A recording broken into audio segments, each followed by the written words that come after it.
Patay ang isang batang babae matapos malunod sa isang kanal sa Calasiao, Pangasinan. Ayon sa barangay official, nasa palayan noon ang 2 taong gulang na bata, kanyang ina at kanyang kapatid na 6 na taong gulang. Mangingisda raw noon sa lugar ang mag-iina. Habang naglalaro ang 2 bata, aksidente raw na naitulak ng nakatatandang kapatid ang biktima sa drainage canal. Tumulong ang isa ring namimingwit pero hinigop na pailalim sa tubig ang bata. Hindi rin lumabas sa kabila ang kanyang katawan dahil may nakabara sa kanal. Dead on arrival sa ospital ang biktima. Patay matapos ding malunod ang isang lalaking 17 taong gulang sa Licab, Nueva Ecija. Aksidente raw siyang nahulog sa bangka habang nangingisda sa bahagi ng ilog sa barangay Aquino. Wala ng buhay nang matagpuan ang binatilyo.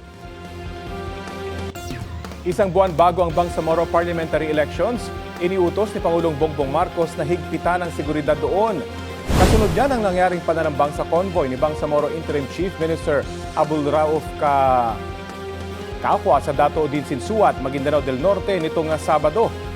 Ligtas si Makakwa at iba pang sakay ng convoy na pabalik na sanang Cotabato City. Galing silang Kabuntulan kung saan nanumpa si Makakwa bilang chairman at president ng Bangsamoro Federalist Party. Patuloy ang investigasyon ng Philippine Army 6th Infantry Division at Philippine National Police. Ayon sa Malacanang, nanawagan ng Pangulo na pairalin ang pagiging mahinahon at rumispeto sa karapatang pantao. Iniutos din niyang malalimang investigasyon para mapanagot ang nasa likod ng ambush.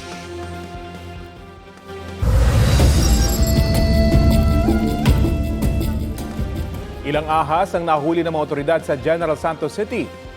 Sa barangay San Isidro, isang samar cobra ang nahuli sa isang bahay.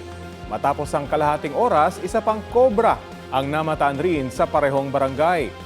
Pinaghahanap pa yan matapos magtago sa butas.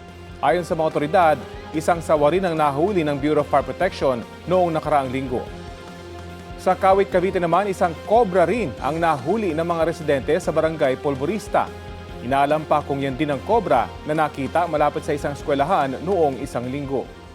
Tinurnover na sa City Environment and Natural Resources ang mga nasabing ahas. Ayon sa Department of Environment and Natural Resources, nagsisilabasan ng mga ahas dahil sa epekto ng mainit na panahon o kaya ay naapektuhan ng pag-ulan ng kanilang lungga. Paalala ng mga eksperto, sakaling makakita ng ahas, huwag itong hahawakan at sasaktan. Ipagbigay alam agad ito sa mga otoridad para ma-rescue.